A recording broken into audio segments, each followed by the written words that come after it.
The Prince by Niccolo Machiavelli. Chapter 25. What Fortune can effect in human affairs, and how to withstand her. It is not unknown to me how many men have had, and still have, the opinion that the affairs of the world are in such wise governed by Fortune and by God, that men with their wisdom cannot direct them, and that no one can even help them. And because of this, they would have us believe that it is not necessary to labor much in affairs, but to let chance govern them. This opinion has been more credited in our times because of the great changes in affairs which have been seen, and may still be seen, every day, beyond all human conjecture. Sometimes pondering over this, I am in some degree inclined to their opinion. Nevertheless, not to extinguish our free will, I hold it to be true that Fortune is the arbiter of one half of our actions, but that she still leaves us to direct the other half, or perhaps a little less. I compare her to one of those raging rivers, which when in flood overflows the plains, sweeping away trees and buildings, bearing away the soil from place to place. Everything flies before it, all yield to its violence, without being able in any way to withstand it. And yet, though its nature be such, it does not follow therefore that men, when the weather becomes fair, shall not make provision, both with defenses and barriers, in such a manner that, rising again, the waters may pass away by canal, and their force be neither so unrestrained nor so dangerous. So it happens with Fortune, who shows her power where valor has not prepared to resist her, and thither she turns her forces where she knows that barriers and defenses have not been raised to constrain her. And if you will consider Italy, which is the seat of these changes, and which has been given to them their impulse, you will see it to be an open country without barriers and without defense. For if it had been defended by proper valor, as are Germany, Spain, and France, either this invasion would not have made the great changes it has made, or it would not have come at all. And this I consider enough to say concerning resistance to Fortune in general.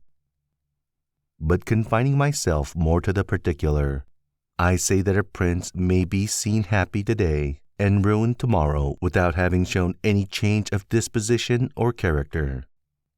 This, I believe, arises firstly from causes that have already been discussed at length, namely, that the prince who relies entirely on Fortune is lost when it changes. I believe also that he will be successful who directs his actions according to the spirit of the times, and that he whose actions do not accord with the times will not be successful. Because men are seen, in affairs that lead to the end which every man has before him, namely, glory and riches, to get there by various methods. One with caution, another by haste.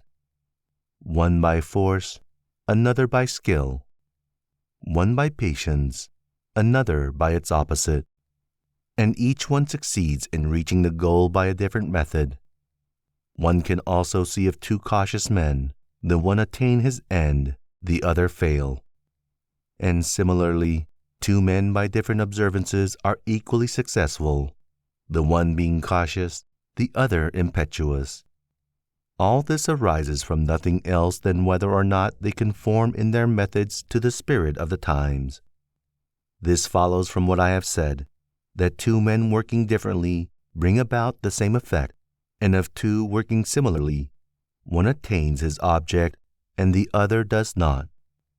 Changes in the state also issue from this, for if, to one who governs himself with caution and patience, times and affairs converge in such a way that his administration is successful, his fortune is made.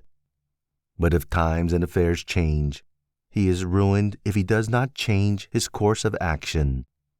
But a man is not often found sufficiently circumspect to know how to accommodate himself to the change, both because he cannot deviate from what nature inclines him to do, and also because, having always prospered by acting in one way, he cannot be persuaded that it is well to leave it. And therefore, The cautious man, when it is time to turn adventurous, does not know how to do it, hence he is ruined. But had he changed his conduct with the times, fortune would not have changed. Pope Julius II went to work impetuously in all his affairs, and found the times and circumstances conform so well to that line of action that he always met with success. Consider his first enterprise against Bologna, Messer Giovanni Bentivogli being still alive. The Venetians were not agreeable to it, nor was the King of Spain, and he had the enterprise still under discussion with the King of France. Nevertheless, he personally entered upon the expedition with his accustomed boldness and energy, a move which made Spain and the Venetians stand irresolute and passive, the latter from fear, the former from the desire to recover the kingdom of Naples. On the other hand, he drew after him the King of France, because that king, having observed the movement, and desiring to make the Pope his friend so as to humble the Venetians, found it impossible to refuse him. Therefore Julius, with his impetuous action, accomplished what no other pontiff with simple human wisdom could have done. For if he had waited in Rome until he could get away, with his plans arranged and everything fixed as any other pontiff would have done, he would never have succeeded, because the King of France would have made 1,000 excuses, and the others would have raised 1,000 fears. I will leave his other actions alone, as they were all alike, and they all succeeded, for the shortness of his life did not let him experience the contrary. But if circumstances had arisen which required him to go cautiously, his ruin would have followed, because he would never have deviated from those ways to which nature inclined him.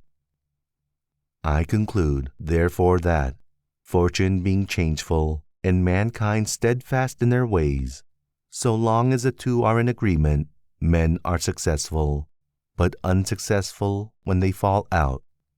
For my part, I consider that it is better to be adventurous than cautious, because fortune is a woman, and if you wish to keep her under, it is necessary to beat and ill-use her. And it is seen that she allows herself to be mastered by the adventurous rather than by those who go to work more coldly. She is therefore always womanlike, a lover of young men, because they are less cautious, more violent, and with more audacity command her.